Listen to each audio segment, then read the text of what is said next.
Hello दोस्तों। आज की कहानी बेहद रोमांटिक है, इसलिए प्लीज़ पूरी सुने। मेरा नाम पंकज है और मैं 30 साल का हूँ। मैं उत्तर प्रदेश का रहने वाला हूँ और ये कहानी मेरी और मेरी सासू माँ की है, जो कि सच्ची घटना पर आधारित है। ये बात 2020 की है। एक दिन मैं और मेरी पत्नी सविता घर में अकेले थे। हम दोनों अपने रोमांस में बिल्कुल मगन थे। तब मैंने देखा कि कमरे के दरवाजे पर मेरी सास खड़ी थी। मैंने बाहर का मेन डोर लॉक किया था, इसलिए बेडरूम का दरवाज़ा खुला ही था।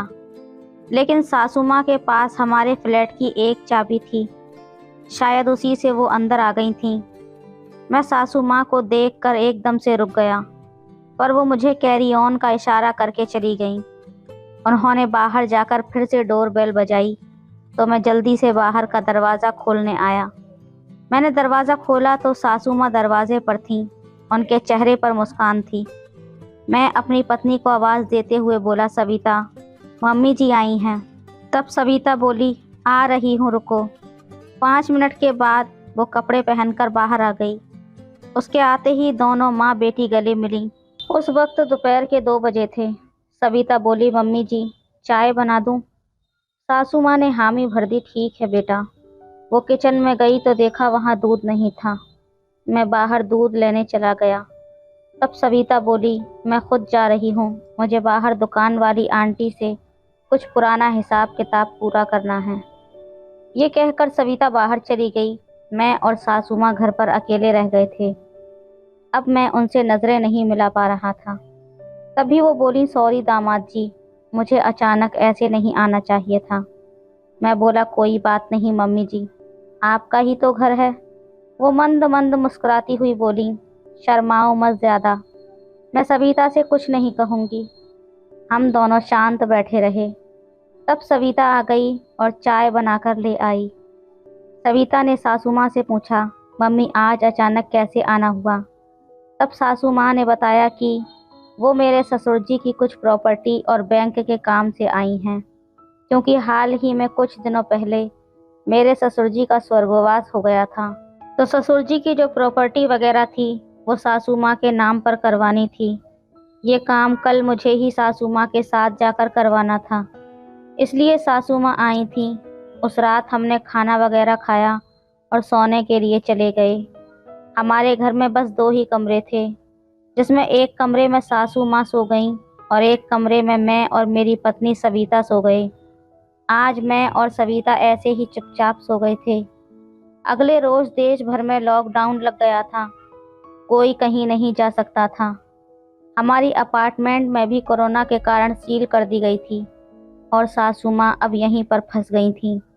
शुरू के 4-5 दिन तो जैसे तैसे कटे, फिर घर में रहना मुश्किल होने लगा।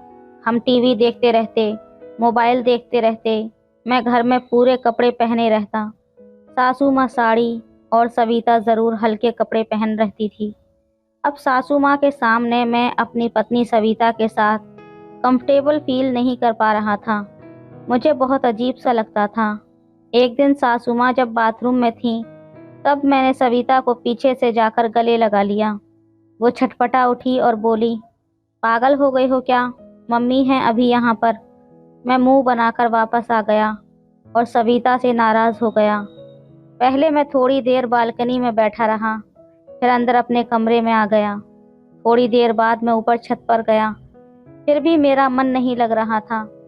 सविता समझ गई थी कि मैं नाराज़ हूँ, पर वो भी क्या कर सकती थी। अगले दिन सुबह 10 बजे मैं नहाकर आया तो मुझे अपना एक लोवर नहीं मिल रहा था। तब मैंने सविता को खूब आवाज़ें लगाईं, लेकिन वो नहीं आई। तब मैं तौलिया लपेट कर बाहर आया और सासू माँ के सामने ही सविता को गोद में उठाकर अपने बेडरूम में ले गया। सविता चिल्लाती रह गई, ये क्या बदतमीजी है, ये क्या कर रहे हो? पागल हो गए हो क्या? मम्मी देख रही है। लेकिन मैंने उसकी एक ना सुनी। बेडरूम में ले जाकर मैंने उससे कहा, तुम बहरी हो गई हो क्या? तुम्हें सुनाई नहीं देता? मैं कब से आवाज़ें दे रहा हूँ, मेरा लोवर नहीं मिल रहा है। फिर उसने मुझे सॉरी बोला और अलमारी से मेरा लोवर निकाल कर मुझे दिया। कुछ देर बाद हम दोनों साथ में बाहर निकले तो उस समय सासू माँ कुछ बेचैन सी टीवी देख रही थीं।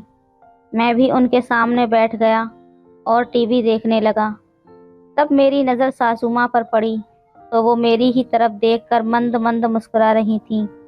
मुझे ये देखकर बहुत अजीब लगा। पता नहीं कैसे अचानक मैंने सासू माँ से पूछा, क्यों मम्मी जी, क्या ख्याल है मेरे बारे में? इतने में सविता मेरे पीछे आकर बोली, ये क्या बदतमीजी है पंकज, मेरी मम्मी से ये कैसी बातें कर रहे हो तुम? तभी मैंने बात को पलटते हुए कहा, अरे मम्मी जी, मेरा मतलब था कि देखो मुझ में कितनी ताकत है, आपकी बेटी को उठा सकता हूँ मैं। फिर मैंने कहा, सॉरी मम्मी जी, वो मैं खुद पर काबू नहीं रख पाया। वो मुस्कुरा कर बोली, कोई बात नहीं, मैं कोई पुराने ज़माने वाली सासू माँ नहीं हूँ। मैं प्राइवेट कॉन्वेंट स्कूल की टीचर रह चुकी हूँ, फ्रांस और लंदन में घूम चुकी हूँ। मैं जानती हूँ कि घर में ऐसे बोरिंग तरीके से नहीं रहा जाता, और अभी तो ये लॉकडाउन कम से कम 2 महीने रहेगा। मैंने आज गौर से सासू माँ को देखा।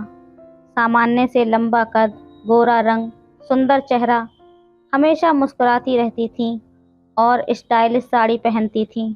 मेरी सासू माँ दिल्ली के टॉप कॉन्वेंट स्कूल में इंग्लिश टीचर थीं। तब मैंने पूछा, मम्मी जी, आप फ्रांस कब गई थीं?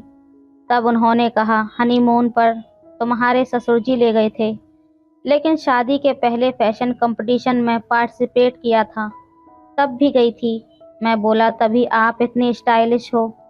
सासू माँ बोली, मैं पहले ही दिन से कहना चाह रही थी कि तुम लोग खुलकर रहो, मेरा लिहाज मत करो। 2 महीने से ज़्यादा समय तक हम फ्लैट से नहीं निकल पाएंगे, तो हमें खुलकर रहना ही पड़ेगा।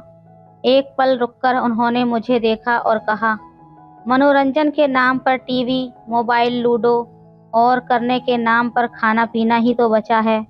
अगर तुम दोनों की इजाज़त हो तो मैं भी साड़ी पहनना छोड़कर कुछ और पहन लूँ क्या? मैं घर पर कभी साड़ी नहीं पहनती, सविता को तो पता ही है। सविता बोली, हाँ मम्मी, क्यों नहीं। मैं भी बोला, हाँ, मुझे क्या दिक्कत हो सकती है। वो अंदर गईं, फिर जब थोड़ी देर बाद वापस बाहर आईं तो मेरी तो आंखें फटी की फटी रह गईं, क्योंकि सासू माँ एक मिनी स्कर्ट पहनकर आई थीं, जो कि सिर्फ घुटनों तक ही था। ये देखकर मैं तो गहरी सोच में पड़ गया कि सासू माँ इस उम्र में भी ये सब पहनती हैं। मेरे अचानक से गले में कुछ फंस गया था, मैं कुछ बोल नहीं पा रहा था। वे आकर हम दोनों के सामने खड़ी हुई और बोली, अब रिलैक्स लग रहा है। मैं साड़ी पहने पहने परेशान थी। तभी सविता बोली, मम्मी घर पर इसी ड्रेस में रहती हैं, किसी के आने पर कभी कभी साड़ी पहन लेती हैं। बस सासू माँ मुस्कुराई हुई बोली, क्या हुआ, शॉक्ड हो गए दामाद जी? मैं कुछ नहीं बोला। अब हमारी ज़िंदगी में हर रोज़ ऐसे ही चल रहा था।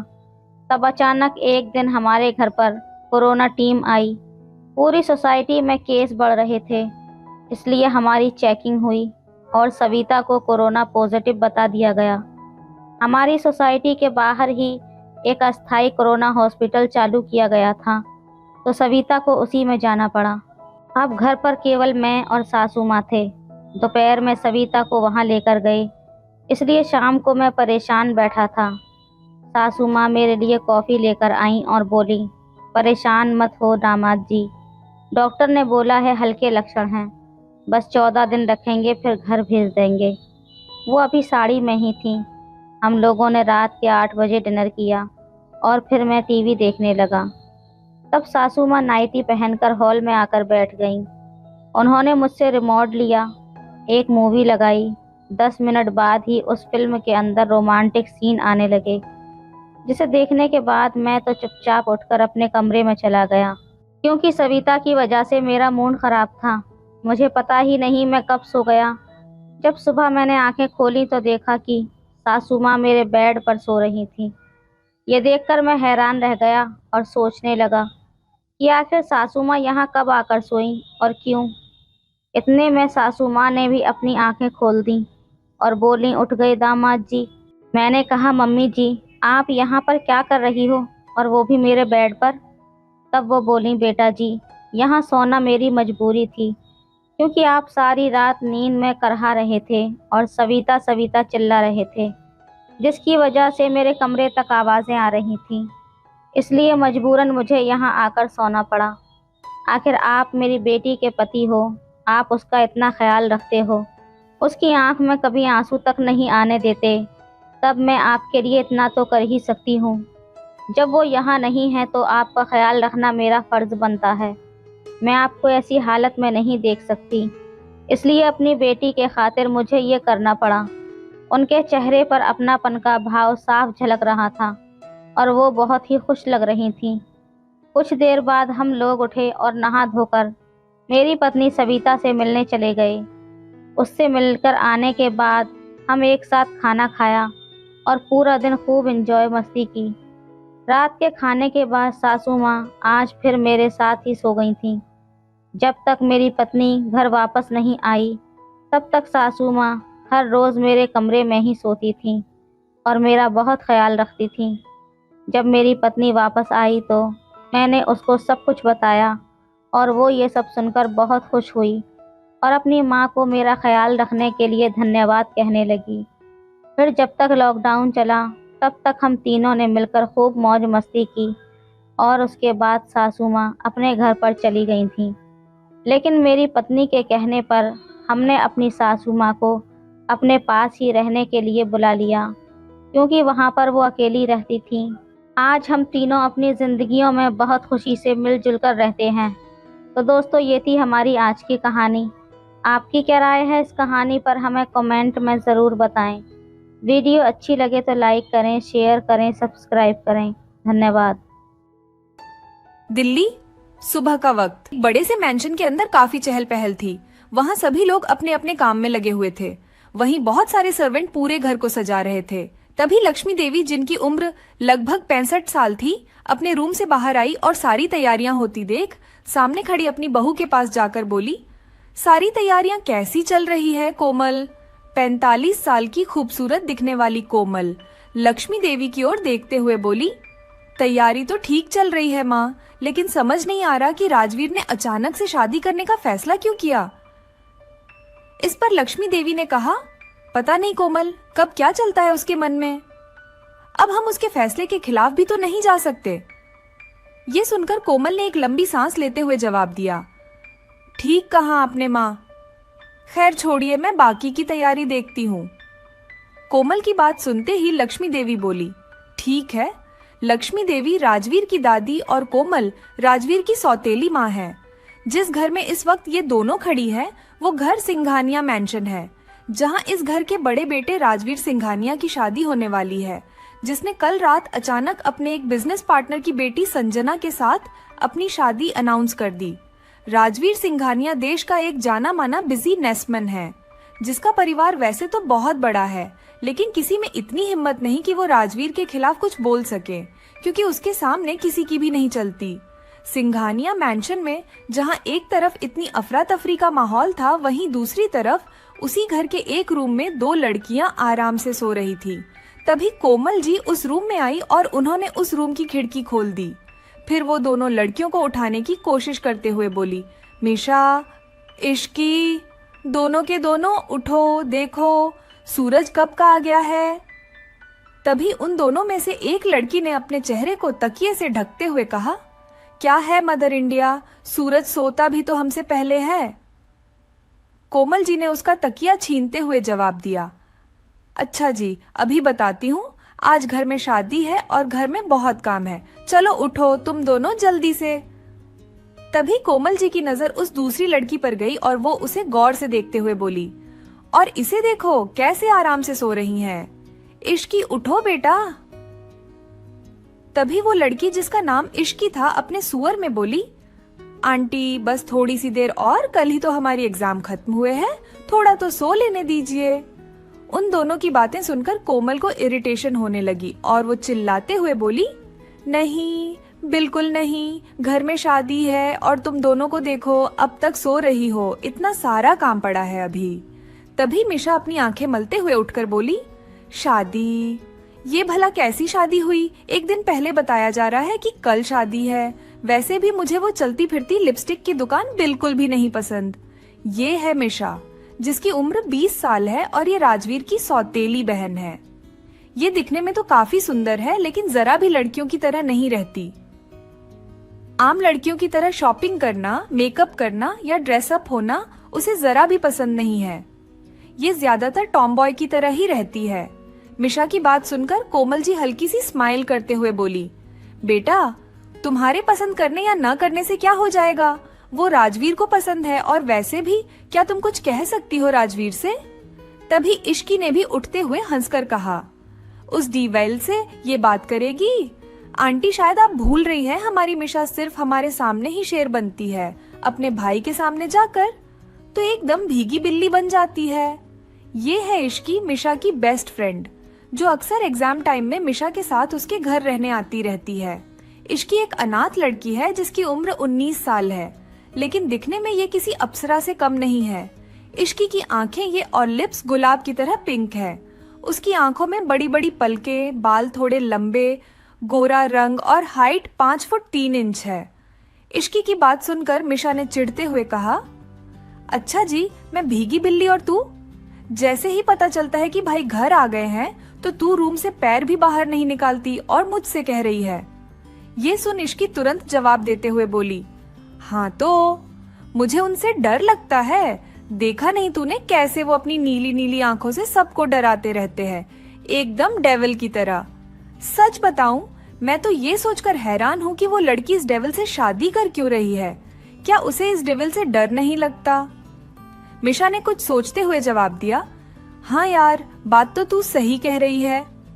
तभी उन दोनों की बातों को बीच में ही रोकते हुए कोमल जी ने कहा, तुम दोनों का हो गया हो तो जाकर फ्रेश हो और जल्दी से नीचे आओ। इस पर मिशा इरिटेट होते हुए ओके माम बोलकर बाथरूम में चली गई। वहीं कोमल भी रूम से बाहर चली गई। कुछ देर बाद इश्की और मिशा फ्रेश होकर नीचे आई तो उन्होंने देखा कि पूरा मेंशन सुंदर सा सजकर तैयार हो चुका है। ये देख इश्की मिशा के कान में बोली, क्या बात है मिशा, आज घर तो एकदम दुल्हन की तरह सजा है। मिशा भी तुरंत उसकी बात के जवाब में बोली, हाँ, क्योंकि अगर ऐसे नहीं सजता तो मेरा डेविल भाई किसी को नहीं छोड़ता। इश्की ने भी हाँ में सिर हिलाते हुए कहा, ये बात तो सही कही तूने। वो दोनों यूं ही बात कर रहे थे कि तभी उन दोनों के कानों में एक तीसरी लड़की की आवाज सुनाई पड़ी जो गुस्से में बोल रही थी, ये ठीक नहीं है दादी, कितना शॉर्ट टाइम दिया है भाई ने हमें तैयारियों के लिए, मैं तो शॉपिंग भी नहीं कर पाई हूँ। ये है रूही, राजवीर की सगी बहन, जिसकी उम्र 24 साल है और वो एक स्टाइलिश लड़की है, साथ ही अपने शहर की फैशन आइकॉन भी। रूही की बात सुनकर मिशा उसके पास जाते हुए बोली, ओ बेबी डॉल, ये बात भाई से जाकर बोल के दिखाओ। तभी वो लड़की बोली, शट अप मिशी, मैं दादी से बात कर रही हूँ। इस पर दादी ने कहा, रूही बेटा, इसमें मैं भी कुछ नहीं कर सकती, तुम एक काम करो, तुम अभी चली जाओ शॉपिंग पर। फिर दादी ने मिशा और इश्की की तरफ देखते हुए कहा, तुम दोनों भी चली जाओ और अपने लिए भी कुछ ले लो। और तभी दादी ने मिशा को धमकाते हुए कहा, और तुम लड़कियों वाले कपड़े लेना, नहीं तो घर मत आना। दादी की ये बात सुनकर जहाँ मिशा ने मुंह टेढ़ा कर लिया था, वहीं इश्की और रूही हंसने लगे। उसके बाद इश्की, मिशा और रूही वहां से सीधे मॉल के लिए निकल गई। वो तीनों कुछ ही देर में शॉपिंग मॉल पहुंच गए थे। मिशा और रूही शॉपिंग करने में लगे थे, लेकिन इश्की ने अपने लिए कुछ नहीं लिया क्योंकि उसके पास ज्यादा पैसे नहीं थे। वो एक ही जगह पर खड़े होकर कुछ सोच रही थी कि तभी रूही उसके पास आई। रूही ने अपने हाथ में एक लहंगा पकड़ा हुआ था, जिसे वो इश्की के ऊपर लगाकर देखते हुए बोली, ये लहंगा तुम पर बहुत अच्छा लग रहा है इश्की, ये मैं तुम्हारे लिए ले रही हूँ, ओके। ये सुनते ही इश्की उसे मना करते हुए बोली, अरे नहीं दी, मेरे पास बहुत से कपड़े हैं, मैं उनमें से कुछ पहन लूंगी, आप अपने लिए देख लीजिए। तो रूही उसे डांटते हुए बोली, शट अप, मैंने कहा ना, ये मैं तुम्हारे लिए ले रही हूँ एंड दैट्स फाइनल। तभी मिशा वहां आकर बोली, हाँ यार, इश्की ले ले, वैसे भी ये कभी कभी किसी के लिए कुछ करती है। रूही ने मिशा पर गुस्सा करते हुए कहा, shut up Mishi, otherwise I will break your teeth. Ruhi की बात सुनकर मिशा चुप हो गई और तीनों अपनी शॉपिंग पूरी करने में लग गए। सिंघानिया मैंशन में शॉपिंग से वापस आकर इश्की सीधे मिशा के रूम की तरफ जाने लगी, लेकिन उसका ध्यान पूरी तरह से उसके फोन में था। अचानक ही वो किसी से जा टकराई और गिरने के डर से इश्की ने अपनी आंखें कसकर बंद कर ली। लेकिन तभी उसे फील हुआ कि वो जमीन पर गिरी ही नहीं बल्कि किसी ने उसे गिरने से बचा लिया है। ये एहसास होते ही इश्की ने अपनी आंखें खोली और सामने खड़े इंसान को देखकर वो डर से कांप उठी। कौन था वो इंसान जिसने इश्की को गिरने से बचाया था? शॉपिंग के बाद इश्की, रूही और मिशा घर वापस आ चुके थे। इश्की अपनी ही धुन में कमरे की तरफ चली जा रही थी कि तभी अचानक ही वो किसी से जा टकराई और गिरने के डर से उसने अपनी आंखें कसकर बंद कर ली। लेकिन तभी उसे फील हुआ कि वो जमीन पर गिरी ही नहीं बल्कि किसी ने उसे गिरने से बचा लिया है। ये एहसास होते ही इश्की ने अपनी आंखें खोली और सामने खड़े इंसान को देखकर वो डर से कांप उठी, क्योंकि उसके सामने खड़ा था राजवीर सिंघानिया, जिसका चेहरा देखकर इश्की डरते हुए मन ही मन बोली, ओह गॉड, मुझे इस डेविल से ही टकराना था, अब मेरा क्या होगा? प्लीज भगवान जी बचा लेना मुझे, कहीं ये डेविल आज मुझे कच्चा ना खा जाए। इश्की लगातार अपने मन में प्रे किए जा रही थी। वहीं सामने खड़ा राजवीर तो जैसे इश्की में खो ही गया था, वो एक तक इश्की को ही देखे जा रहा था। राजवीर सिंघानिया की age 29, height 6 foot 1 inch, 8 pack abs और मस्कुलर बॉडी थी। उसकी नीली आंखें और गोरा रंग देखकर कोई भी लड़की उसकी दीवानी होने से खुद को रोक नहीं पाती थी। लेकिन इस वक्त हैंडसम सा दिखने वाले इस डेविल ने इश्की को अपने मजबूत हाथों से पकड़ा हुआ था और उसे एक तक देखे जा रहा था।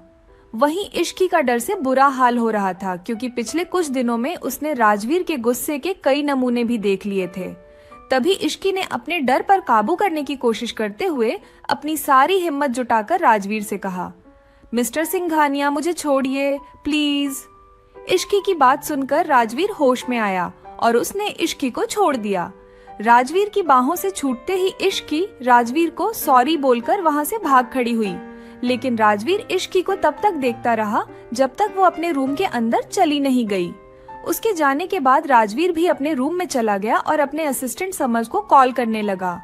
समर के कॉल रिसीव करते ही राजवीर बोला, जो काम दिया था वो कब तक होगा? ज्यादा वक्त नहीं है मेरे पास, सामने से समर ने जवाब दिया। ऑलमोस्ट हो गया है सर, रात तक आपके पास होगा। राजवीर ने एक गहरी सांस लेते हुए कहा, ओके, जल्दी खत्म करो उसे। ये बोलते ही उसने कॉल को कट कर दिया। कॉल कट करते ही राजवीर अपने रूम से एट टाच स्टडी रूम की तरफ चला गया, जहां की एक वॉल पर इश्की की बड़ी सी फोटो लगी हुई थी।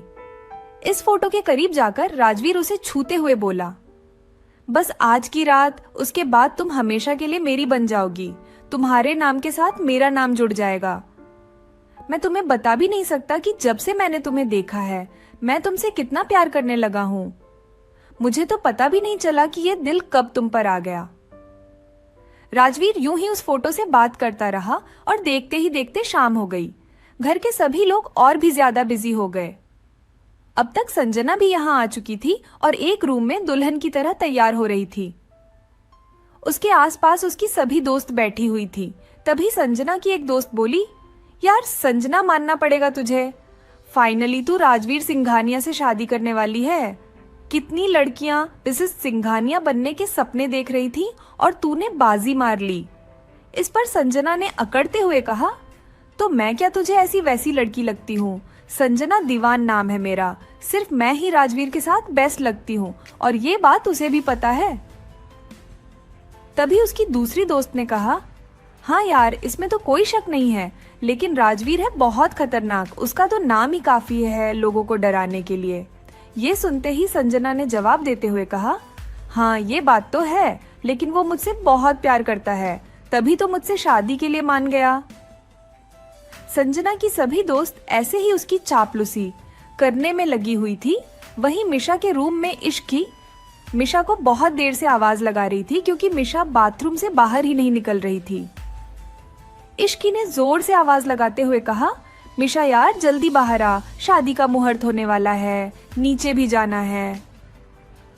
इस बार भी इश्की की आवाज सुनकर मिशा ने दरवाजा नहीं खोला, लेकिन तभी रूही रूम में आई। उसने इस वक्त ब्लू कलर का लहंगा पहना हुआ था। वो जैसे ही रूम में आई तो उसकी नजर इश्की पर ठहर गई और वो अंदर आते हुए बोली, वाओ इश्की, तुम कितनी सुंदर लग रही हो, मैंने कहा था ना तुम पर ये हॉट पिंक लहंगा बहुत अच्छा लगेगा। इश्की ने आज हॉट पिंक कलर का लहंगा पहना हुआ था और अपने बाल भी खुले छोड़े हुए थे। रूही के कॉम्प्लीमेंट के लिए इश्की ने रूही को थैंक यू कहा और फिर तुरंत मिशा की शिकायत करते हुए बोली, देखिए नादी, ये मिशा कब से बाथरूम के अंदर घुसी हुई है, निकलने का नाम ही नहीं ले रही है। तभी रूही ने भी चिल्लाकर मिशा को आवाज लगाते हुए कहा, मिशा बाहर आई नहीं तो अब मैं मम्मा को बुलाकर लाती हूँ। मम्मा का नाम सुनते ही मिशा तुरंत गेट खोल के बाहर निकल आई और गुस्सा दिखाते हुए बोली, तुम क्यों मुझे बार बार मम्मा के नाम की धमकी देती रहती हो। मिशा की बात सुनकर रूही और इश्की कुछ नहीं बोले, बल्कि वो तो बस हैरान होकर मिशा को ही देखते रह गए, क्योंकि मिशा ने आज पहली बार लड़कियों की तरह ड्रेसअप किया हुआ था। उसने इस वक्त वाइन कलर का लहंगा पहन रखा था। मिशा को इस गेटअप में देखकर रूही बोली, फाइनली मुझे आज मेरी बहन मिल गई, वरना मुझे तो लगने लगा था कि मैं इकलौती बेटी हूँ सिंघानिया परिवार की। रूही की बात सुनकर मीशा बुरी तरह से चिढ़ गई, लेकिन तभी रूही का साथ देते हुए इश्की ने कहा, आपने ठीक कहा दी, मुझे भी कभी कभी लगता था कि मैं एक गुंडे के साथ रहती हूँ। इतना कहते ही रूही और इश्की दोनों हंसने लगे। तभी रूही अचानक से सीरियस होकर कुछ सोचते हुए बोली, मेरे पास एक और प्लान है। इश्की ने हैरान होते हुए पूछा, वो क्या दी? इश्की का सवाल सुनकर रूही वहां से कहीं जाते हुए बोली, एक मिनट, आखिर क्या चल रहा है रूही के दिमाग में? क्यों डरती थी इश्की राजवीर से? और क्या कर रही है राजवीर के स्टडी रूम में इश्की की तस्वीर? अगला भाग सुनने के लिए हमें कमेंट करें, वीडियो लाइक करें, चैनल को सब्सक्राइब जरूर करें। धन्यवाद।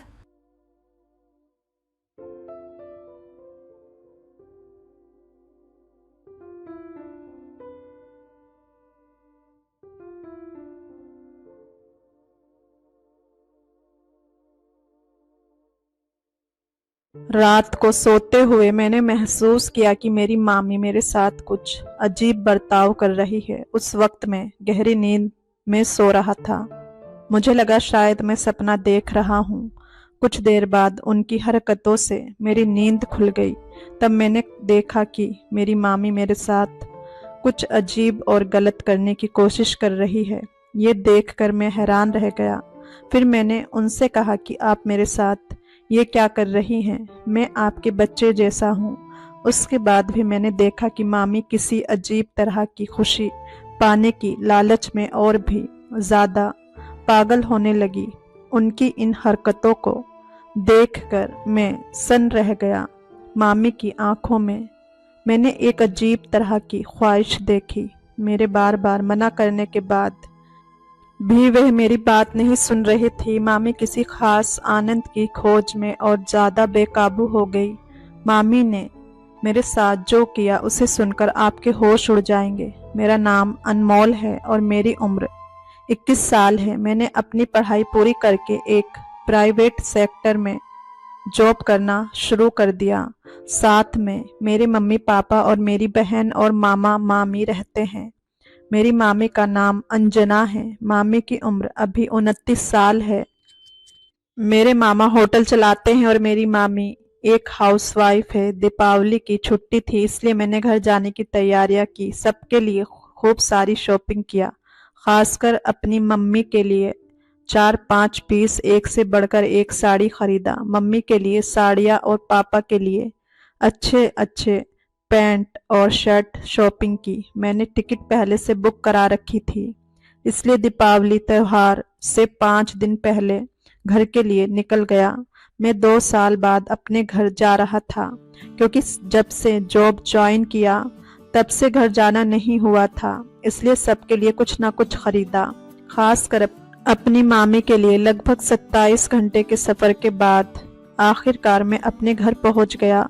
रात के करीब 10 बज गए थे। घर पहुंचा तो देखा सब सो चुके थे। मैंने मम्मी को उठाया, उनसे थोड़ी बातचीत करके खाना खाकर सो गया। काफी रात हो चुकी थी, इसलिए मामी को नहीं उठाया। सुबह 7 बजे मेरी मामी ने मुझे जगाना शुरू कर दिया। कमरे का दरवाजा खुला था, इसलिए मामी पास आकर मुझे जगाने लगी और मुझसे अपने गिफ्ट के बारे में पूछने लगी। मैं नींद भरी आंखों से कह रहा था, अभी आप जाओ, अभी मुझे सोने दो, लेकिन उन्हें अभी चाहिए था, इसलिए मामी ने मेरे ऊपर से कंबल खींच ली। मैं हड़बड़ाकर उठा और मेरी हालत खराब हो गई, क्योंकि मैं जिस हालत में सोया था मामी मुझे उसी हालत में देख ली थी। मुझे बहुत शर्मिंदगी महसूस हुई और दूसरी तरफ मामी मुझे इस हालत में देखकर हंस रही थी। मैं जल्दी से उठकर बैठ गया और मैंने उन्हें अच्छे से देखा, मानो मैं उन्हें पहचान नहीं पा रहा हूँ। इन 2 सालों में वह कितना बदल गई थी, बिल्कुल अलग लग रही थी। इतने दिनों बाद मैंने अपनी प्यारी मामी को देखा तो ऐसा लगा जैसे कोई अनजान प्यारी सी परी मेरे सामने आई हो। तभी उनकी आवाज से मेरा ध्यान टूटा। अंजना, मामी ने कहा, क्या देख रहे हो इस तरह से जैसे मुझे पहले कभी देखा ही नहीं हो। मैंने कहा, हाँ सच में आप बहुत बदल गई हो, मैं आपको पहचान ही नहीं पा रहा हूँ। तब मामी बोली, मुझे बाद में दिल भरकर देख लेना, पहले मेरे लिए क्या लाए हो वह निकालो। मैंने कहा, मामी अभी दे रहा हूँ, और अलमारी से उनके कपड़े उन्हें दे दिया। वह बहुत खुश हो गई और उसी खुशी में मुझे एक अजीब तरीके से उन्होंने पकड़ लिया। उनके इस अजीब तरीके से पकड़ने पर मेरी हालत खराब होने लगी। थोड़ी देर बाद मैं बाथरूम गया और फ्रेश हो गया। बाथरूम से निकलकर मैंने सुबह का नाश्ता किया। नाश्ता करने के बाद कमरे में बैठकर मोबाइल पर फिल्म देख रहा था। तभी मामी आई और बोली, मुझे दीपावली पर घुमाने ले चलोगे ना। मैंने कहा, ठीक है मामी, चलेंगे। फिर त्योहार में हम दोनों ने लोगों ने मिलकर बहुत सारी मस्ती की। मामी ने कहा, चलो हिमाचल प्रदेश घूमने चलते हैं। मैंने कहा, आज तो वापस आना मुश्किल होगा। तभी मामी बोली, मुझे नहीं पता, मुझे जाना है तो जाना है, अगर जरूरत पड़े तो हम दोनों होटल में एक रात रुक सकते हैं, इसमें क्या प्रॉब्लम है, प्लीज मना मत करो। मैंने कहा, ठीक है, अगर आपको जाना है तो चलो। मेरी मामी बहुत चालाक है, उन्होंने चालाकी से मामी को भी मना लिया। फिर अगले दिन हम लोग हिमाचल प्रदेश के लिए निकल गए। सफर करते करते शाम हो गई। वहां पहुंचकर हमने पहले रहने की व्यवस्था करनी थी, क्योंकि वहां से एक ही दिन में वापस आना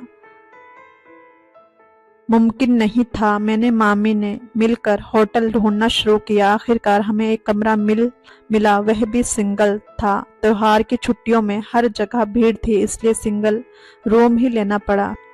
फिर हमने अपना सामान रखा और कुछ देर आराम करने के बाद घूमने के लिए निकल पड़े। मामी ने ब्लू कलर का टॉप पहना हुआ था, जिसे देखकर सभी उनकी ओर देख रहे थे। ये देखकर मुझे बहुत गुस्सा आ रहा था, लेकिन मैं किसी से कुछ कह नहीं पा रहा था।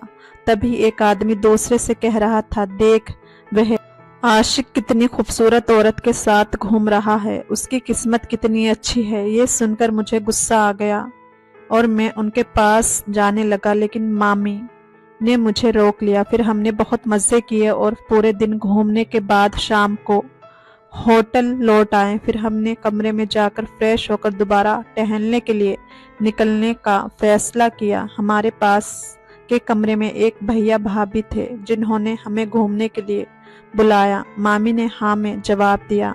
उन्होंने कहा, हम भी बाहर जा रहे हैं, चलिए साथ में चलते हैं, यहाँ ज्यादा लोगों के बीच अकेले घूमना ठीक नहीं लगता।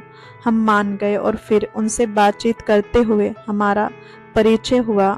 लड़के का नाम हर्ष था, लड़की का नाम रानी था। तभी अचानक रानी बोल पड़ी, आप दोनों की जोड़ी तो बहुत अच्छी लग रही है। मैं तो हैरान रह गया, समझ नहीं आया क्या कहूँ। तभी मामी ने कहा, आप दोनों का भी जोड़ा बहुत अच्छा लग रहा है, कितने महीने हो गए आपकी शादी को। तब हर्ष ने कहा, अभी 5 महीने हुए हैं। फिर हर्ष ने पूछा, आपकी शादी को कितने दिन हुए। मैं कुछ कहने ही जा रहा था, तभी मेरी मामी बोल पड़ी, अभी तो कुछ ही दिन हुए हैं। मैं तो जैसे पहाड़ से गिर पड़ा, मेरी मामी ये क्या कह रही है। तब हर्ष ने कहा, तो फिर आप लोग बिल्कुल सही समय पर हनीमून के लिए आए हैं, लेकिन हमें थोड़ी देर हो गई। रानी ने पूछा, आपकी लव मैरिज है या अरेंज मैरिज। मामी ने कहा, लव मैरिज हुई है। इधर मुझे गुस्से से पसीना आ रहा था। ये मामी क्या बोल रही थी, या फिर रानी के साथ मजाक कर रही है। चलते चलते रात के 10 बज गए और हम सब फिर से अपने होटल लौट आए। खाना पीना करने के बाद हम सोने के लिए अपने अपने कमरे में जा रहे थे। तभी रानी ने कहा, गुड नाइट, अपने हनीमून का आनंद लो, ये रात आप लोगों के एंजॉय फुल मज़ा करो, हम तो आज पूरी रात मज़े में रहेंगे। इतना कहकर वो अपने कमरे में चले गए। मैं भी अपने कमरे में पहुंचते ही मामी से बोलने लगा, ये सब क्या बोल रही थी आप मेरी मामी हो, ये सब कुछ भूल गई हो क्या? मामी बोली, मैं क्या करूं? उन्होंने इस तरह से बात शुरू किया कि मुझे समझ में नहीं आया क्या जवाब दूं। सोचा कुछ बातें कर अलग हो जाऊंगी, पर अब क्या किया जाए, यहाँ तो हम 2 दिन के लिए ही हैं, तो हम पति पत्नी बनकर ही रह लेते हैं। मैंने कहा, मतलब आप क्या कह रही हैं? तब मामी बोली, अरे अनमोल, मैं सच में तो तुम्हें अपना पति नहीं बना रही हूँ, बस एक्टिंग करने के लिए कह रही हूँ। बहुत रात हो चुकी है, अब सो जाओ। फिर हम दोनों सो गए। जब आधी रात गुजरी तो गहरी नींद में मुझे महसूस हुआ कि मेरी मामी मेरे साथ कुछ अजीब हरकत कर रही है। मैं नींद में था, सोच रहा था शायद सपना देख रहा हूँ। कुछ देर बाद उनकी इन हरकतों की वजह से मेरी नींद खुल गई। मैंने देखा मेरी मामी मेरे साथ कुछ गलत कर रही है। मैं तो ये देखकर हैरान रह गया। फिर मैंने उनसे कहा, आप मेरे साथ ये सब क्या कर रही हैं? आपको शर्म नहीं आती? आप मेरी मामी हैं। लेकिन फिर भी मैं देख रहा था कि वह किसी मकसद के साथ ये सब करने की कोशिश कर रही हैं। होटल के अंदर अपनी मामी का ऐसा व्यवहार देखकर मैं सच में हैरान रह गया। उनकी आंखों और चेहरे पर जैसे एक पागलपन सवार था। मैंने उन्हें रोकने की पूरी कोशिश की, लेकिन वह मेरी कोई भी बात मानने को तैयार नहीं थी। मेरी मामी होने के बावजूद वह एक अजीब से सुख की उम्मीद में मुझे इतनी जोर से धक्का देकर गिरा दिया। वह एकदम पागल हो गई थी। मुझे पता ही नहीं था कि मेरी मामी के पास इतने अजीब तरीके हो सकते हैं। उन्होंने सिर्फ कुछ मिनट के अंदर मेरी नींद और थकान को कुछ इस तरह ख़त्म कर दिया कि मुझे लगा कि मैं अब और कुछ सहन नहीं कर सकता। आखिरकार मुझे ऐसा लगा कि मैं इस स्थिति का सामना कर ही नहीं पा रहा हूँ। अब मेरे मन में सिर्फ एक ही इच्छा थी, उनको अपना बना लेने की, जो मेरे पास थी, लेकिन वह मेरी मामी थी। ये बात मेरे दिमाग में बिल्कुल भी नहीं थी। ऐसे समय में इंसान को कुछ भी समझ नहीं आता। मेरा भी वही हाल हुआ। मुझे ऐसा लग रहा था जैसे मेरे पास हीटर जल रहा हो और उनकी गर्माहट से मेरा पूरा शरीर जल रहा था। मेरे शरीर कांपने लगा और मैं भी अनजाने में उसकी तलाश में अपनी मामी के साथ ताल से ताल मिलाने लगा। उन्हें तो लगा जैसे वह स्वर्ग में घूम रही हो। तब मुझे लगा कि जो होगा होगा, अब इस मुश्किल समय का सामना करना ही पड़ेगा। मुझे अपनी मामी के आगे हार नहीं माननी थी। इस तरह से मामी ने अपनी ख्वाहिश पूरी कर ली। तब तक रात काफी हो चुकी थी, इसलिए मैं गहरी नींद में सो गया। जब मैं सुबह जागा तो मेरे मन में घबराहट और अजीब बेचैनी थी। मैंने सोचा कि क्या मैंने कल एक सपना देखा था, लेकिन मेरे आसपास का माहौल और मामी का व्यवहार मुझे और उलझन में डाल रहा था, क्योंकि वह बिना किसी परवाह के सामान्य बर्ताव कर रही थी, जैसे कुछ हुआ ही नहीं हो। मैंने उनकी ओर देखा और कहा, मामी बहुत हो गया, ये सब जितना जल्दी खत्म हो उतना ही अच्छा होगा। हमें इस फर्जी रिश्ते को और आगे नहीं खींचना चाहिए। तब मामी थोड़ी देर के लिए चुप रही, फिर कहा, अनमोल, मुझे पता है मैंने जो किया है वह सही नहीं था। उस वक्त मैं नहीं समझ पाई कि मैं क्या कर रही हूँ। वह तो सिर्फ एक नाटक था। तब मैंने थोड़ी राहत की सांस ली। उस रात हमने फैसला किया कि कल सुबह हम रानी और हर्ष को सच बता देंगे, भले ही वो कुछ भी सोचे। अब और झूठ नहीं चल सकता था। अगले दिन नाश्ते के वक्त हमने सबके सामने सच्चाई बताई। वो हैरान थे, लेकिन धीरे धीरे बात को समझ गए। हर्ष ने धीरे से कहा, यार, हमें लगा तुम लोग सीरियस हो, पर ये तो मजाक निकला। तब मामी ने भी हंसते हुए कहा, अच्छा है कि समय रहते सच बता दिया, नहीं तो बाद में और बड़ा मसला बन सकता था। फिर हमने सभी से माफी मांगी और वापस लौटते वक्त मामी और मैं दोनों समझ गए थे कि इस घटना ने हमें बहुत कुछ सिखाया था। हम दोनों ने फैसला किया कि अब कभी भी ऐसी हरकतों में नहीं पड़ेंगे। जैसे ही हम घर लौटे, हमें रिश्तों की मर्यादा का एहसास हो चुका था और ये घटना हमें हमेशा याद रहेगी। दोस्तों, उम्मीद करती हूँ ये कहानी आपको पसंद आई होगी। पसंद आई हो तो लाइक, शेयर, कमेंट और चैनल को सब्सक्राइब जरूर से करें। हम फिर मिलेंगे एक नई दिलचस्प कहानी में। धन्यवाद।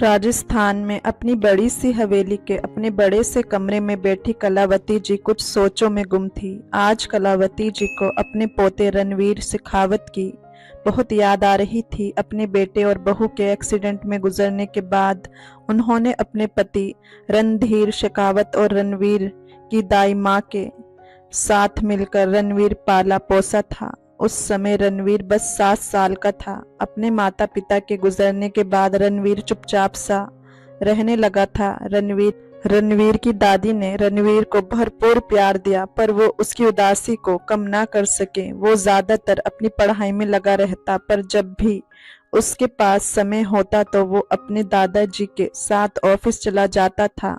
दादाजी उसे धीरे धीरे बिजनेस की बारीकियां सिखाने लगे। अभी वो बस 20 साल का हुआ था और उसकी ग्रेजुएशन अभी कंप्लीट ही हुई थी कि अचानक से उसके दादाजी का भी देहांत हो गया। दादाजी के देहांत से रणवीर को बहुत बड़ा झटका लगा। दादाजी के जाने के गम से टूट गई थी, मगर रणवीर के लिए उन्होंने खुद को संभाल लिया था और उसे समझा बुझाकर ऑफिस भेजना शुरू कर दिया। उनकी कंपनी और इंटरप्राइजेस की जिम्मेदारी रणवीर के कांधों पर आ गई थी। रणवीर ने जल्दी ही ऑफिस की सारी जिम्मेदारी बखूबी संभाल ली। रणवीर ने अपनी लगन और मेहनत से अपनी कंपनी को कामयाबी की ऊंचाइयों तक पहुंचा दिया। इस सब में रणवीर का मिजाज थोड़ा गुस्से वाला हो गया था। दादी माँ अच्छी तरह से जानती थी कि रणवीर भले ही थोड़ा गुस्से वाला हो गया है, पर दिल का वो हीरा है। अब दादी माँ रणवीर की शादी जल्द से जल्द कराना चाहती थी ताकि अपने जीवन साथी का प्यार पाकर उसकी उदासी कम हो जाए, पर रणवीर इतनी जल्दी शादी नहीं करना चाहता था, तो उसने दादी माँ को इतनी जल्दी शादी करने से मना कर दिया। पर दादी माँ उसकी शादी कराने के लिए बेचैन थी। वो अपने जीते जी रणवीर का घर बसा देखना चाहती थी। रणवीर दादी माँ के रोज रोज शादी को कहने से परेशान था। तभी रणवीर को एक मीटिंग के लिए अमेरिका जाना पड़ा। रणवीर का काम तो 1 महीने में खत्म हो गया, पर फिर भी वो वापस नहीं आया, क्योंकि उसे पता था कि दादी माँ उसके वापस आते ही शादी का दबाव बनाएगी। उसने अपनी कंपनी का काम अपने भरोसेमंद मैनेजर जयंत के जरिए ऑनलाइन संभाल लिया था। देखते देखते 2 साल हो गए। 2 साल से रणवीर अमेरिका में है। कलावती जी ने बहुत कोशिश कर ली रणवीर को वापस बुलाने की, पर रणवीर कोई बहाना बनाकर टाल देता। पर अब कलावती जी से और बर्दाश्त नहीं हो पा रहा था। वो जल्द से जल्द रणवीर की शादी कराना चाहती थी। रणवीर के जाने के बाद दादी माँ बहुत उदास रहने लगी थी। इतनी बड़ी हवेली रणवीर के चले जाने से सुनसान हो गई थी। रणवीर वैसे तो चुपचाप ही रहता था, पर दादी का रणवीर के बिना दिल नहीं लगता था। दादी माँ, मैं आपके लिए सूप लाई हूँ। मानवी की आवाज से कलावती जी अपनी सोचों में बाहर निकली। मानवी रणवीर की दाई माँ की बेटी है, जिसे रणवीर अपनी छोटी बहन मानता है। दाई माँ और मानवी हवेली में ही रहती हैं और कलावती जी देखभाल के साथ साथ हवेली का कामकाज भी देखती हैं। कलावती जी ने मानवी की तरफ देखा और उसे सूप टेबल पर रखने का इशारा किया। मानवी ने सूप टेबल पर रख दिया।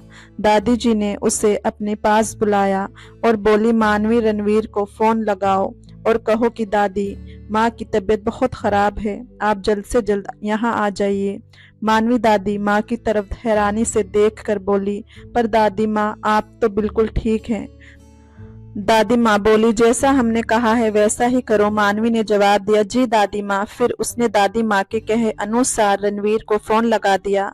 रात के 3 बजे थे। अभी रणवीर को सोए हुए मुश्किल से आधा घंटा हुआ था कि तभी उसके मोबाइल की रिंग बजने लगी। वो बिना देखे किसका फोन है अपने सर तकिए में घुसाकर फिर से सोने की कोशिश करने लगा, लेकिन बार बार फोन की रिंग ने आखिर उसे उठाने पर मजबूर कर ही दिया।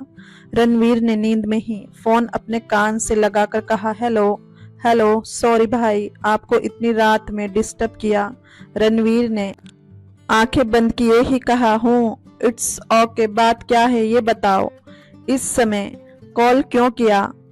मानवी अपनी घबराहट छुपाते हुए बोली, भाई दादी माँ की हालत ठीक नहीं है, वो बार बार आपको याद कर रही हैं। अब तो दवा भी असर नहीं कर रही। रणवीर चौंक कर बोला, क्या हुआ दादी माँ को? अभी तो कल ही की बात थी कि वो बिल्कुल ठीक थी, फिर अचानक से भाई आज सुबह से ही उनकी हालत खराब है। वो सिर्फ आपको देखना चाहती हैं। दादी माँ की तबीयत के बारे में जानकर रणवीर अब पूरी तरह से जाग चुका था। वो बोला, अभी वो कैसी हैं? क्या वो जाग रही हैं? मैं उनसे बात कर सकता हूँ? मानवी बोली, जी। तभी दादी माँ ने इशारा किया, नहीं नहीं भाई वो अभी भी सोई हैं, वो भी बहुत मुश्किल से। रणवीर बोला, ओके तुम ख्याल रखना, उनका मैं आने की कोशिश करता हूँ। मानवी बोली, ठीक है भाई, लेकिन जल्दी कीजिएगा, दादी की हालत सीरियस है। रणवीर बोला, ठीक है, मैं 1-2 दिन में इंडिया पहुंच जाऊंगा। और फिर रणवीर ने फोन काट दिया। इधर मानवी ने फोन रखते ही कहा, दादी माँ आपने तो मुझे से झूठ बुलवा दिया, लेकिन भाई जब आएंगे तो क्या होगा? वो तो मुझ पर गुस्सा करेंगे। दादी माँ बोली, कुछ नहीं होगा उसकी, तू चिंता ना कर। ये बात बता कब तक आएगा? क्या कहा उसने? मानवी बोली, 1-2 रोज में बोला है कि इंडिया आ जाएंगे। दादी माँ भगवान को याद करके हाथ जोड़कर बोली, बस भगवान जल्द से जल्द मेरा रणवीर शेखावत मेरे सामने आ जाए। इस बार तो उसे वापस नहीं जाने दूंगी। बहुत हो गई उसकी मनमानी, इस बार तो मैं उसकी एक नहीं सुनूंगी। मानवी बोली, लेकिन दादी माँ आपने मुझसे झूठ क्यों बोलने को कहा कि आपकी तबीयत ज्यादा खराब है? आप तो बिल्कुल फिट हैं। दादी माँ बोली, वो इसलिए कि मेरे रणवीर शेखावत को धन दौलत की तो भूख है नहीं। उसे अगर कोई चीज यहाँ ला सकती है तो वो है उसकी दादी यानी मैं। समझी कुछ? मानवी बोली, ओ अच्छा तो ये बात है, आप तो जीनियस निकली दादी माँ। दादी माँ इतराकर बोली, तो और क्या, मैं तो बचपन से ही होशियार हूँ। ये सुनकर मानवी खिलखिलाकर हंस पड़ी। दादी माँ भी मानवी को देखकर मुस्कुराने लगी। इधर रणवीर ने इंडिया जाने की तैयारी कर ली। अगले ही दिन वो इंडिया के लिए रवाना हो गया। दादी माँ अपने पोते रणवीर के आने की खबर से फूली ना समा रही थी। आज पूरे 2 साल बाद रणवीर वापस अपने घर आ रहा था। हवेली की चहल पहल देखते ही बनती थी। रणवीर ने हवेली में फोन कर दिया था और उनके घर के सबसे वफादार सेवक सेवाराम जी गाड़ी लेकर पहुंच चुके थे। रणवीर एयरपोर्ट से बाहर निकला। रणवीर की उम्र लगभग 26 साल के करीब होगी। हाइट 6 फुट, गोरा रंग, कटीली आंखें, सुर्ख होठ, गर्दन के थोड़ा सा नीचे एक टैटू बनवाया हुआ था जो कि शर्ट के ऊपर वाले बटन के खुले होने के कारण साफ दिखाई दे रहा था। रणवीर की आंखें इतनी गहरी और कातिल थी कि कोई भी उस पर फिदा हो जाए। उसकी रेशमी बाल बिखरे हुए थे। सेवाराम जी जल्दी से उसके पास आकर बोले, राम राम छोटे साहब, आपको आने में कोई तकलीफ तो नहीं हुई? रणवीर उन्हें देख कर बोला, हाँ नहीं, और आप कैसे हैं? रणवीर ने पूछा तो सेवाराम जी बोले, मैं तो ठीक हूँ, आज आपको देखकर मन खुश हो गया। आइए। रणवीर ने गाड़ी का दरवाजा खोला और ड्राइविंग सीट पर बैठ गया। सेवाराम जी बोले, छोटे साहब जी आप पीछे बैठे, गाड़ी में चलाता हूँ। रणवीर बोला, सेवाराम जी आप घबराइए नहीं, बैठिए मैं चलाता हूँ। और फिर रणवीर शेखावत ने गाड़ी स्टार्ट की और हवेली की तरफ रवाना हो गया। उसे अपने शहर के रास्ते बिल्कुल पहले जैसे ही लग रहे थे। इन 2 सालों में कुछ खास बदला नहीं था। थोड़ी देर बाद गाड़ी हवेली के बाहर रुकी और रणवीर जैसे ही निकला, मानवी ने दौड़कर दादी माँ को बताया, दादी माँ भाई आ गए। दादी माँ खुश होकर बोली, क्या मेरा रणवीर आ गया? रणवीर को देखने के लिए दादी माँ अपनी कुर्सी से उठकर खड़ी हो गई और मानवी से बोली, मुझे नीचे ले चलो। मानवी जल्द से जल्द बोली, दादी माँ ये आप क्या कर रही हैं? आप भूल गई कि आपने मुझसे भाई से क्या कहलवाया था कि आप बीमार हैं। दादी माँ को याद आ गया। वो जल्दी से बोली, अरे हाँ, मैं तो उसके आने की खुशी में अपना ड्रामा भी भूल गई। चल जल्दी से मुझे लिटा दे और मैं लेटकर आंखें बंद कर लेती हूँ। दादी माँ अपने बिस्तर पर जाकर लेट गई। मानवी ने जल्दी से उन्हें चादर ओढ़ा दी और दादी माँ ने आंखें मूंद ली। दादी माँ आंखें मूंदने की अच्छी एक्टिंग कर रही थी, जिसे देखकर मानवी की हंसी छूटने वाली थी कि तभी रणवीर कमरे में आ गया। रणवीर आवाज लगाकर बोला, मानवी। दादी माँ मानवी आकर रणवीर के गले लग गई। प्रणाम भाई, आप आ गए। रणवीर चिढ़कर बोला, नहीं, मेरा भूत आया है। तुमने इतनी रात को कॉल किया तो मुझे आना ही था। मानवी बोली, क्या भाई आप भी ना, कैसी बातें करते हैं, पता भी है हम सब ने आपको कितना मिस किया। रणवीर मानवी के सिर पर हाथ फेर कर बोला, मेरी प्यारी बहना कैसे हो तुम? मानवी ने जवाब दिया, मैं अच्छी हूँ भाई। रणवीर ने पूछा, दादी माँ कैसी हैं? मानवी बोली, अभी दादी माँ सो रही हैं, रुकिए मैं अभी उन्हें उठाती हूँ। रणवीर बोला, नहीं सोने दो, मैं जागने के बाद मिल लूंगा। तभी दाई माँ भी कमरे में आ गई। रणवीर ने दाई माँ के पांव छुए तो दाई माँ ने रणवीर के सिर पर हाथ रखकर आशीर्वाद दिया और उनकी आंखों में आंसू आ गए। दाई माँ बोली, आंखें तरस गई थी आपको देखने के लिए। रणवीर दाई के आंसू पोंछकर बोला, दाई माँ अब तो मैं आ गया हूं ना, अब तो खुश हो जाइए। फिर उसने दाई माँ को भी देखा। उसने आगे आकर दादी माँ के पांव छुए और बोला, मैं दादी माँ के जागने के बाद मिल लूंगा। वो जानने के लिए जैसे ही मुड़ा, दादी माँ आह भरकर कराहते हुए बोली, आह मानवी, मेरा रणवीर अभी तक आया नहीं क्या? रणवीर दादी माँ के पास उनका हाथ पकड़कर बोला, दादी माँ मैं आ गया हूँ, आप आंखें तो खोलिए, आपका रणवीर आप है। रणवीर की आवाज सुनकर दादी माँ ने धीरे से अपनी आंखें खोली और फिर उन्होंने रणवीर का हाथ पकड़ा और उसे गले से लगाकर ढेरों प्यार किया, मानो जैसे कि वो कोई छोटा सा बच्चा हो। रणवीर बोला, दादी माँ कैसी हैं आप? मानवी ने बताया कि आपकी तबीयत ज्यादा खराब हो गई है, आप अपना बिल्कुल भी ख्याल नहीं रखती।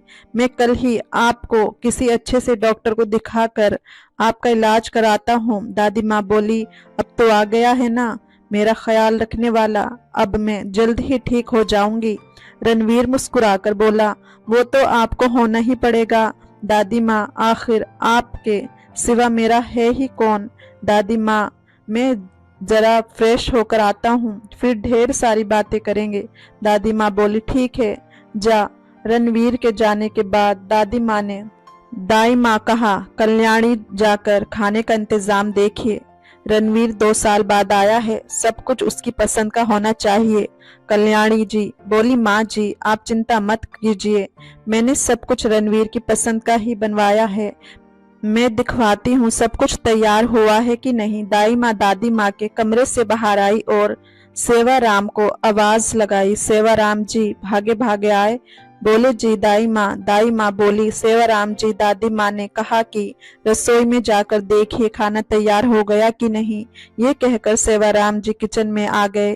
किचन में आकर सेवाराम जी बोले, फुलवा खाना तैयार हो गया, छोटे साहब यानी रणवीर शेखावत बाबू आ चुके हैं, जल्दी से खाने की मेज लगा दो। और हाँ, सब कुछ उनकी पसंद का बनाया है ना, जो कुछ बड़ी मालकिन ने बताया था। फुलवा बोली, अरे काका आज रणवीर बाबू के आने की खुशी में उनकी पसंद की सभी चीज बनवाई हैं, यकीन ना हो तो खुद ही देख लो।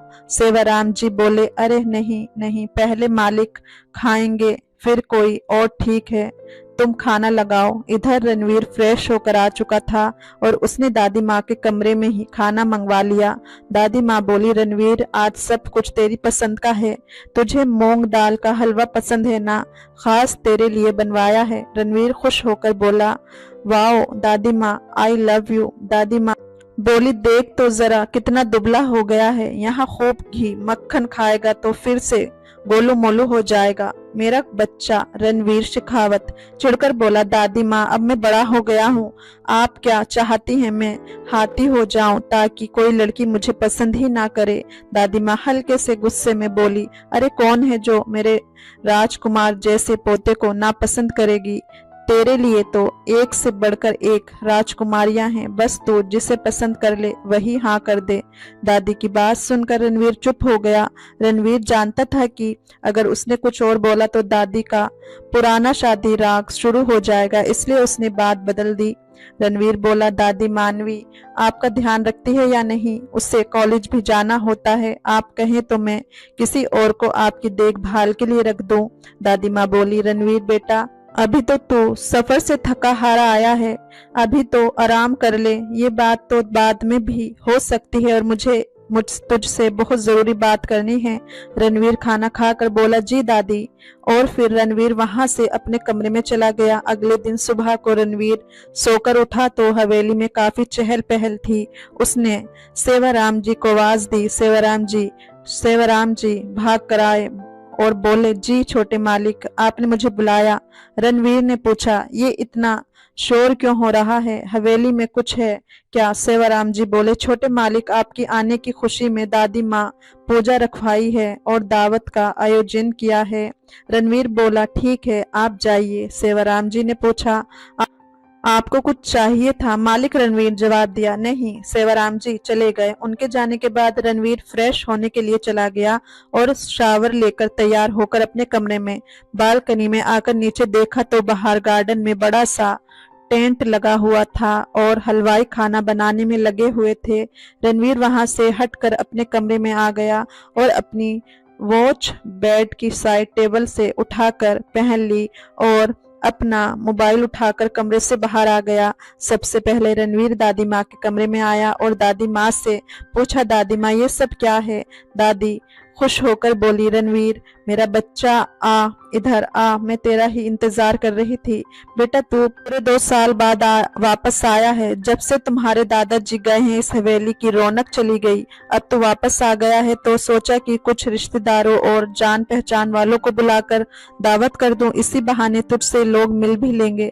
रणवीर दादी माँ के पास बैठते हुए बोला, पर दादी माँ आपकी तबीयत खराब है और आप ये सब। दादी माँ बोली, अब परवर मत कर, और रही बात मेरी तो अब इस बुढ़ापे में कब क्या हो जाए कुछ पता नहीं। रणवीर अपने मन में बोला, ये दादी ना पक्का किसी से मुझे मिलवाएगी, ये जरूर मेरी शादी के चक्कर में पड़ी है, लेकिन मैं भी आपका ही पोता हूँ, इस झंझट में नहीं फंसने वाला। थोड़ी देर पुजारी जी आ गए और पूजा शुरू हो गई। पूजा होने के बाद दादी माँ ने पंडित जी को रणवीर की कुंडली दिखाई। रणवीर की कुंडली देखकर पंडित जी के चेहरे पर चिंता की लकीरें उभर आई। पंडित जी को चिंतित देखकर दादी माँ ने पूछा, क्या बात है पंडित जी, आप चिंतित दिखाई दे रहे हैं, कोई चिंता की बात है तो? नहीं, पंडित जी बोले, चिंता मत कीजिए, ज्यादा चिंता की बात नहीं है। दादी माँ बोली, मेरे रणवीर के जीवन में विवाह का योग तो है ना? पंडित जी बोले, विवाह का योग तो है, पर विवाह होने के बाद दोनों पति पत्नी को बहुत परीक्षाओं से गुजरना पड़ेगा। दोनों ने वो परीक्षा पार कर ली तो फिर उनके जीवन से सभी कष्ट दूर हो जाएंगे और वो एक खुशहाल लंबा जीवन व्यतीत करेंगे। दादी माँ ने पंडित जी भोजन करवाया और पंडित जी को दान दक्षिणा देकर विदा किया। शाम हो चुकी थी, सारे मेहमान जा चुके थे। हवेली की रौनक देखते ही बनती थी। दादी जी ने सेवाराम जी से कहा, सेवाराम पहले गरीबों को भोजन करा दो। सेवाराम जी बोले, दादी माँ उन्हीं के लिए भोजन जा रहा है। दादी ने सेवाराम जी से गरीबों को कपड़े और पैसे दान करने के लिए रणवीर शेखावत को बुलाने भेजा। रणवीर अपने कमरे में बैठा अपने लैपटॉप पर काम कर रहा था। सेवाराम जी रणवीर के पास आकर बोले, छोटे मालिक दादी माँ आपको बुला रही है। रणवीर बोला, ठीक है आप चले, मैं आया। रणवीर दादी माँ के पास आकर बोला, जी दादी माँ आपने बुलाया? दादी माँ बोली, हाँ। रणवीर चलो गरीबों को अपने हाथों से कपड़े और पैसे दान कर दो। रणवीर बोला, पर दादी माँ बोली, हाँ तू और कौन, इस हवेली का एकलौता वारिस है तू, ये तो धर्म कर्म के काम होते हैं, तुझे ही करने हैं ना। बेटा चलो। शाबाश। रणवीर दादी माँ की बात मानकर बाहर आ गया। रणवीर बाहर आकर देखा तो सेवाराम जी गरीब लोगों को खाना बंटवा रहे थे। रणवीर को देखकर वो रणवीर के पास आए और कपड़े और पैसे गरीबों में बंटवाने लगे। कपड़े और पैसे बंटवाकर जब रणवीर हवेली के अंदर आया तो एक लड़की श्वेता उसके पास आई और बोली, हेलो रणवीर, कैसे हो? रणवीर उसे अचरज से देखकर बोला, हाय श्वेता। बोली, लगता है तुमने मुझे पहचाना नहीं, मैं महेंद्र सिंह की बेटी, तुम्हारी बचपन की फ्रेंड। रणवीर चौंक कर बोला, ओह, अब पहचाना? काफी टाइम हो गया ना तुम्हें देखे, इसलिए तुम्हें सचमुच पहचान ही नहीं पाया। और बताओ कैसी हो? श्वेता उसकी आंखों में देखकर बोली, मैं बिल्कुल ठीक हूँ, अपना कहो। रणवीर बोला, मैं भी अच्छा हूँ। और तो क्या कर रही हो आजकल? श्वेता बोली, कुछ खास नहीं, स्टडी कंप्लीट हो गई है तो अब। रणवीर ने पूछा, तो अब क्या? श्वेता शर्माते हुए बोली, अब आगे तो तुम जानते ही होंगे। रणवीर हैरानी से बोला, मैं कैसे जानता हूँ? श्वेता अपने दुपट्टे का एक सिरा अपनी उंगली पर लपेटते हुए बोली, तुम बहुत नोटी हो। और शर्मा कर वहां से चली गई। रणवीर उसे ऐसे शर्मा कर जाते हुए देखकर बोला, अजीब लड़की है, नोटी। और मैं इधर महेंद्र जी और उसकी पत्नी वसुधा जी आपस में बातें कर रहे थे। वसुधा जी बोली, ए जी सुनिए, इससे अच्छा मौका नहीं मिलेगा, तुम श्वेता और रणवीर की शादी की बात कर लो चाची जी से। बोले, हाँ भाग्यवान, तुम फिक्र मत करो, मैं मौका मिलते ही श्वेता की शादी की बात कर लूंगा। और तुम बात पक्की ही समझो, चाची जी इनकार नहीं कर सकती। वसुधा जी खुश होकर बोली, अच्छा, इतने यकीन से आप कैसे कह सकते हैं कि वो तैयार हो जाएंगी? महेंद्र जी बोले, बस तुम देखती जाओ मैं कैसे राजी करता हूँ। और फिर क्या कमी है हमारी बेटी में, तैयार तो उन्हें होना ही होगा। महेंद्र जी दादी जी के दोस्त के बेटे, पहले दोनों परिवारों में अच्छे संबंध थे। महेंद्र जी की नजर काफी समय से रणवीर पर है। अपनी एकलौती बेटी श्वेता की शादी रणवीर से करवाना चाहते हैं, जिससे उनकी बेटी रणवीर की सारी धन दौलत प्रॉपर्टी की मालकिन बन जाए और अपनी बेटी के साथ साथ वो भी रणवीर की दौलत पर ऐश कर सकें। हवेली मेहमानों से भरी हुई थी। ऐसे में महेंद्र जी को दादी माँ से बात करने का मौका नहीं मिला तो उन्हें दादी माँ से बिना बात किए ही जाना पड़ा। रात काफी ज्यादा हो चुकी थी, सारे मेहमान जा चुके थे। रणवीर अपने कमरे में आकर अपना मोबाइल देख रहा था, तभी किसी ने दरवाजे पर दस्तक दी। रणवीर बोला, कौन है? बाहर से आवाज आई, भाई मैं हूँ मानवी। रणवीर बोला, अंदर आ जाओ। मानवी बोली, भाई आपको दादी माँ बुला रही है। रणवीर बोला, तुम चलो मैं आता हूँ। थोड़ी देर बाद रणवीर दादी माँ के कमरे में था। रणवीर बोला, दादी माँ इतनी रात हो चुकी है, आप अभी तक जागी हैं, आपकी तबीयत तो ठीक है ना? दादी माँ बोली, रणवीर मेरा बच्चा यहाँ बैठ मेरे पास। दादी ने रणवीर के हाथों को अपने हाथों में लेते हुए बड़े ही उम्मीद के साथ कहा, बेटा ये हवेली, इसकी साख और इसके रुतबे के रखवाले, इस खानदान के इकलौते वारिस तुम ही तो हो। आज तुमसे तुम्हारी बूढ़ी दादी माँ कुछ मांगेगी तो इनकार तो नहीं करोगे? रणवीर बोला, दादी माँ आप ये कैसी बात कर रही हैं? दादी माँ बोली, रणवीर तुम्हें तो पता ही है कि तुम्हारे दादा अब नहीं हैं और तुम 2 साल बाद वापस आए हो। मुझे ये भी पता है कि तुम यहाँ नहीं रहना चाहते। रणवीर बोला, दादी ऐसा कुछ नहीं है, भला मैं आपको छोड़कर क्यों जाऊंगा? दादी माँ आप तो मेरी जान है। दादी माँ बोली, अच्छा अपनी दादी से इतना प्यार करता है तो मेरी एक ख्वाहिश पूरी कर दे, बोल करेगा ना? रणवीर बोला, ऑफ कोर्स दादी माँ, बताइए क्या करना है?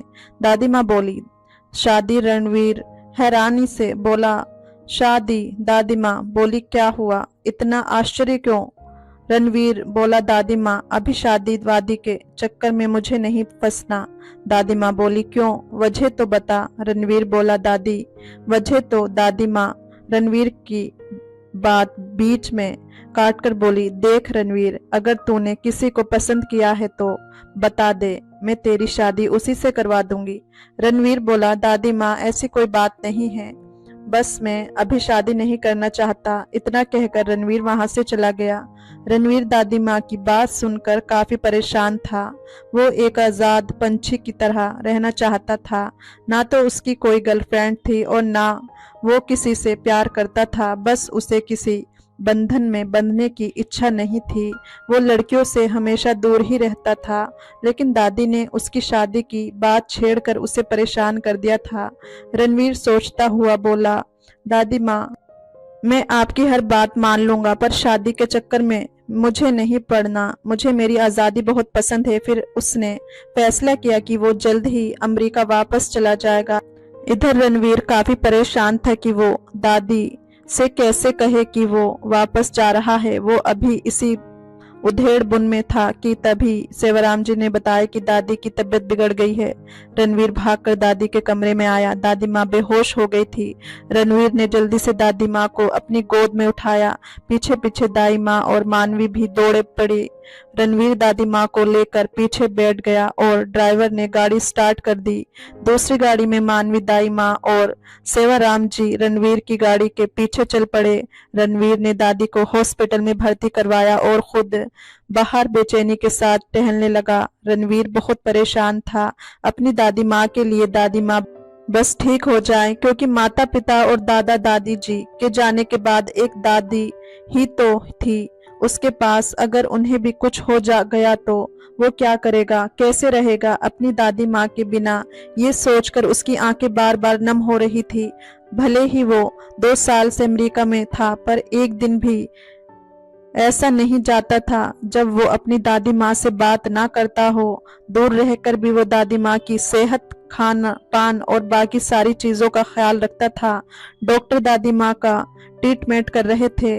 काफी समय हो गया था, पर डॉक्टर ने अभी कुछ नहीं बताया था। दाई माँ और मानवी भी वेटिंग रूम में बैठी थी और दादी माँ के स्वस्थ होने की प्रार्थना कर रही थी। मानवी रणवीर के पास आई और बोली, भाई आप घर चले जाएं, थोड़ा आराम कर लें, तब तक मैं यहाँ देख लूंगी। रणवीर बोला, नहीं मैं ठीक हूँ, जब तक डॉक्टर कुछ न बता दे मैं यहीं रहूंगा। तभी डॉक्टर बाहर आ गए। रणवीर जल्दी से डॉक्टर के पास आया। परेशानी उसके चेहरे पर झलक रही थी। उसने नम आंखों से डॉक्टर से पूछा, दादी माँ ठीक तो है ना? डॉक्टर क्या कहेगा रणवीर से? कहानी का अगला भाग सुनने के लिए हमें कमेंट करें, वीडियो को लाइक करें, चैनल को सब्सक्राइब जरूर करें। धन्यवाद।